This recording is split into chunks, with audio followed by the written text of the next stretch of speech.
You check your bank account, your stomach tightens. The number is smaller than you hoped again. You tell yourself tomorrow you'll be different. But the real answer is far stranger than willpower. Staying broke is not a money problem. It is a rhythm problem. For most of human history, your ancestors didn't manage money. They managed food, water, and shelter day by day, hour by hour. Your brain was built by that world. It rewards you for what happens right now, not for what happens in 12 years. That single fact explains almost every bad financial decision you've ever made. Psychologist Walter Mischel proved this decades ago with children and marshmallows. A child could eat one marshmallow immediately or wait 15 minutes and get two. Most children couldn't wait. Their brains screamed for the reward that existed right in front of them. You are still that child, standing in front of a screen instead of a plate, choosing the sale, the impulse buy, the just this once between you and a number that never grows. But here's the twist almost nobody tells you. The children who waited weren't smarter. They had learned a system. Mischel later found that the successful waiters used tricks. They looked away from the marshmallow. They imagined it as a picture instead of a food. They turned an emotional decision into a mechanical one. That is the entire secret hiding inside every wealthy person's daily life. They didn't out-willpower their brain. They out-designed it. So what does that system actually look like, hour by hour? It starts before you're even awake enough to make a bad decision.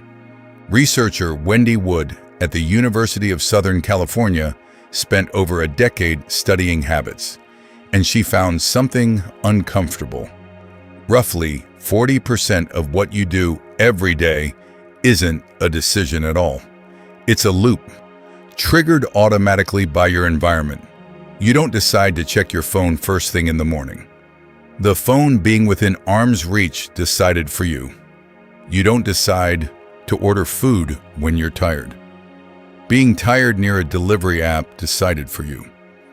This means the daily system that keeps people wealthy isn't a burst of discipline. It's a set of loops, installed once, that quietly run without needing willpower at all.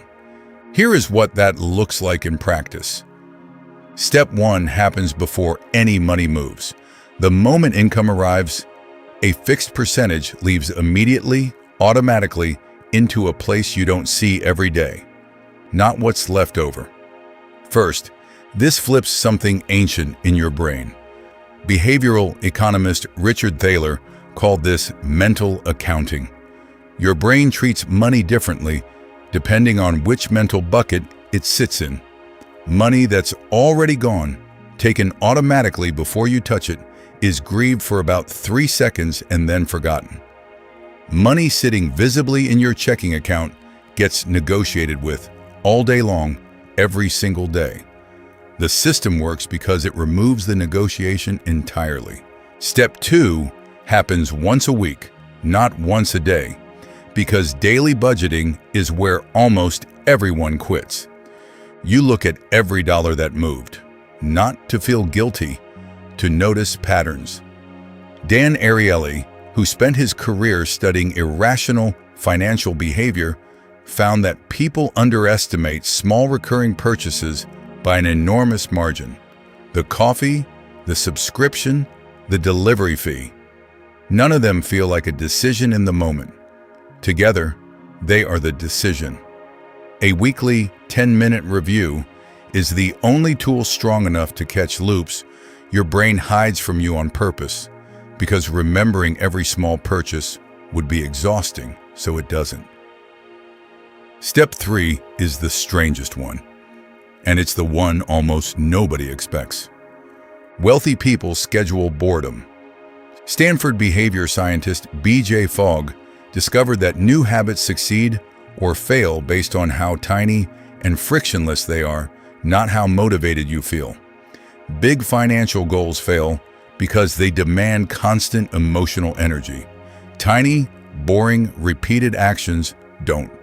So instead of get rich, the actual daily instruction is smaller than that. Open the account. Look at one number. Close it. That's it. 30 seconds, it sounds pointless. It is anything but. Because here is what's really happening underneath.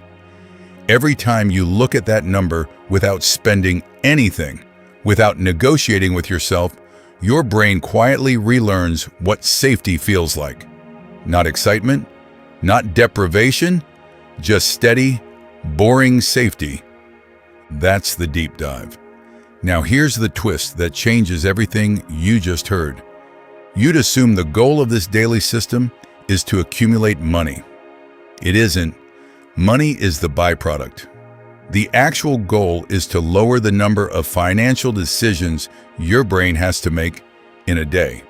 Because every decision, even a tiny one, drains something researchers call cognitive load. Psychologist Roy Baumeister demonstrated this with what he named decision fatigue. Judges, doctors, even shoppers make worse choices the more decisions pile up in a single day.